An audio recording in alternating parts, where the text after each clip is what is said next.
We are pleased to confer the Honorary Doctor of Laws degree today. Dr. Charles Khrushchev, would you please present the honorary degree candidate, Mr. David Dodge.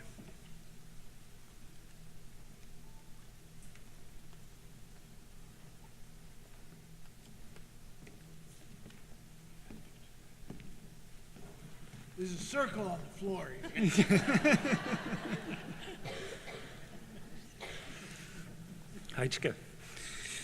David Dodge is one of the world's most respected economists. Throughout his career, he developed a record of providing stable direction during financially turbulent times. Complementing that professional acumen is his direct approach and honest opinions on the world around him. Dr. Dodge's career has spanned senior positions in the Central Mortgage and Housing Corporation, the Anti-Inflation Board, and the Department of Employment and Immigration. After serving in a number of increasingly senior positions at the Department of Finance, including that of G7 Deputy, he was appointed Deputy Minister of Finance in 1992. He later held the position of Deputy Minister of Health before accepting his appointment as Governor of the Bank of Canada in 2001. During his 7-year term there, he deftly managed through several difficult economic events, including the terrorist attacks of September 11th, the dot-com bust, and the US recession. Dr. Dodge has been credited with keeping inflation close to target while promoting strong job growth and the lowest unemployment in a generation. A hallmark of his success is Dr. Dodge's attitude that it is all right to make mistakes, that in fact it is important to take risks and to not fear failure if you want to improve something. Dr. Dodge is a believer in education and the vital role it plays in empowering people to be innovative. To that end, he has shared his expertise in the classrooms at Queen's University, the Johns Hopkins School of Advanced International Studies, University of British Columbia, and Simon Fraser University, and he is the current Chancellor of Queen's. Based in Ottawa, Dr. Dodge is now a senior advisor with Bennett Jones, where he counsels clients on national and international economic developments and their effect on businesses globally. For his respected leadership and strong contributions to economic development, Royal Roads is honored to present David Dodge for the honorary degree, Doctor of Laws.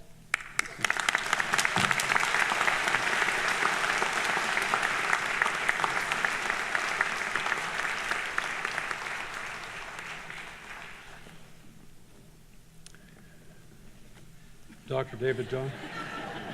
That's one chancellor bombing to another, okay? Mr. David Dodge, by virtue of the authority vested in me by the Royal Roads University Act, and in accordance with the recommendations of the Board of Governors of Royal Roads University, I confer upon you the degree of Doctor of Laws honoris causa, with all the rights, privileges, and honors here and elsewhere thereto appertaining. Mr. David Dodge will now be hooded by Dr. Stephen Grundy, Vice President, Academic, and Provost.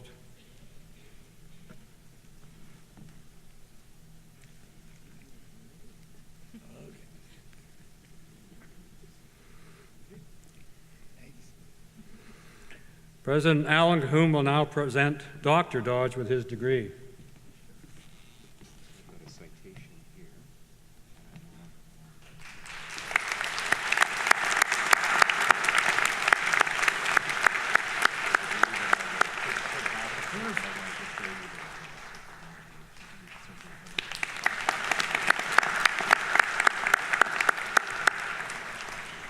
It is with great pleasure that I now call on Dr. Dodge to deliver the Convocation address.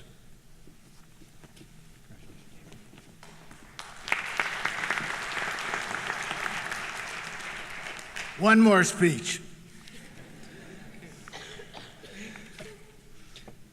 Thank you, Chancellor, President Cahoon, members of the board, faculty, guests, and most importantly, graduates.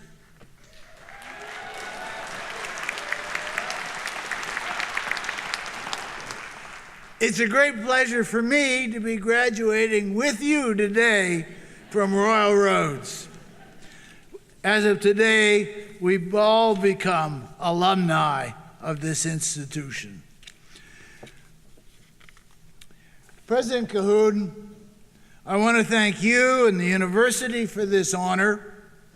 An honor for me, certainly, but perhaps more importantly, an honor for the hundreds of public servants with whom I've worked for the last 40 years. Some of them are with us here in the audience today. Whatever I've achieved in the public service or at the Bank of Canada is mostly due to their effort, dedication, and creativity. It's been rewarding to work with them, and I hope that some of you graduating today will devote at least some portion of your careers to the public service at the federal, provincial, or municipal level, either as a public servant or, very importantly, I hope that some of you will become an elected member or official. But whether you choose to work or continue to work in the public service or business, in the voluntary sector or education in Canada or abroad, you face a world that is very different and much more challenging than that those of us who graduated 50 years or so ago, like your chancellor and me. Our challenge, our main challenge, not our only one, but our main challenge, was to grow and manage the Canadian economy so that it could provide jobs for a swelling number of young Canadians. Your challenge is much more difficult. It's to increase productivity through innovation so that Canada can compete in an open global economy. During the last quarter of the 20th century, my challenge and that of my generation was to find employment for a rapidly expanding labor force, people who were born in the late 40s and the 50s or early 60s. We largely succeeded in doing that. Employment grew and total national income rose. But productivity, that is, the amount of goods and services generated by a given amount of labor or capital, did not rise, and hence median real income per worker actually did not rise much either. For the last 40 years, collectively, Canadians have worked more and harder, but not smarter. Canadians, especially women, have spent more time in paid employment. The labor force participation rate has increased. We used more physical capital per worker, but we didn't necessarily use it more efficiently. In Canada, we generated one of the world's very best rates of employment growth, but one of the world's worst productivity performances. Graduates, your challenge is to change this dismal productivity record. It's a daunting challenge, but you know, those of us that are old and will want to draw pensions someday really rely on you. Over the next 20 years, the fraction of the Canadian population in the active labor force is going to decline from 68% to 58%. And it's going to continue to decline thereafter.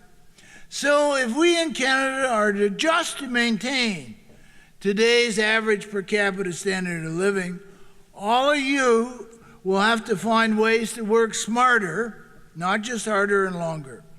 You'll have to be creative, to invent new ways to produce new and better goods and services from fewer hours of work, smaller investments in machinery and equipment, and the generation of smaller amounts of pollution and greenhouse gases. In short, whether you're going to work in business or education or the public service, you're going to have to innovate. Now, productivity and innovation are easy words for me to say, but in fact, they're going to be very difficult for you to achieve. Innovation requires that you have both the requisite technical skills and the persistence to innovate. Now, in completing your degree here at Royal Roads, you've demonstrated to yourselves and to the world that you have the skills and the persistence to succeed. And I believe that you have the imagination to innovate. Innovation also requires that you think and act outside of the box. It requires that you take risks, and that from time to time you fail miserably.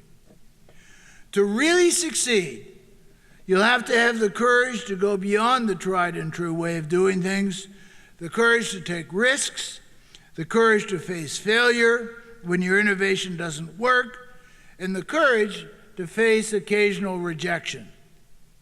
As Churchill said, success is the ability to go from one failure to another with no loss of enthusiasm. There can be no innovation without failures along the way. Learning from failure is key to successful innovation for you as individuals, for institutions such as Royal Roads, and for businesses or institutions for which you work. But unfortunately, you'll find that my generation has built a Canada, whether corporate, educational, or government, that does not always welcome failures. Indeed, over the last 40 years, Canadian society, business, and government have become more loss-averse and more intolerant to failures. We've increasingly become a nation of checkers, not of doers. And the result has been, for the last couple of decades, Canada has been among the least innovative advanced economies. And this lack of innovation has meant poor productivity growth and stagnant real incomes. So your challenge, and the challenge facing graduating classes all across the country, is to overcome the natural Canadian proclivity to avoid risk. Your challenge is to create this new culture of innovation. Now, what sort of culture is needed? A culture that is encouraging to innovation is one that is tolerant of mistakes, at least mistakes made for the first time, not the same mistake made over and over again, tolerant to negative results, and where failures along the way do not mean loss of face, loss of respect, or immediate financial disaster. My own experience in the public service in the 80s and 90s involved taking some chances and making some mistakes in policy and program design. My experience was that if I admitted my mistakes, and I made lots, and admitted them with great candor, mistakes that were made in the genuine effort to produce innovation, my ministers, Parliament, and the public was actually very forgiving of those mistakes. I'm not sure that the Ottawa culture is as mistake tolerant today as it was then. And as a consequence, public servants and public policy are perhaps less innovative than they should be. For each of you in the public service, I urge you to help create, or in fact recreate, a culture of innovation. So what is that culture? It's a culture where past failures are not a bar or barrier to new successful enterprises, where someone who has gone bust once trying to make a successful enterprise is not denied the capital to try again. It's a culture in which one who has failed in terms of one research project is not denied a grant to try again. An environment in which someone who's made a mistake at work is not denied future employment because of that single mistake. A culture that encourages innovation is a culture where kids are taught to learn from their mistakes, not taught to make no mistakes. A culture where mistakes in pursuit of innovation are respected. In short, a culture where individuals, enterprises, and institutions have the freedom to fail. It's your challenge to build that culture. And I can see, actually I can't see because it's the way the lights are, but I think I see in your faces the passion to truly succeed, to create a better world, and to do things better than I and my generation did. To create a culture of innovation here in BC and in Canada. I urge you to dare to follow your dreams. Dare to risk failure. Dare to build a culture in which gives all people the freedom to fail. Dare to innovate, and in so doing, you will create a better life, not just for yourselves or for your children, but for all Canadians and indeed for all generations to come.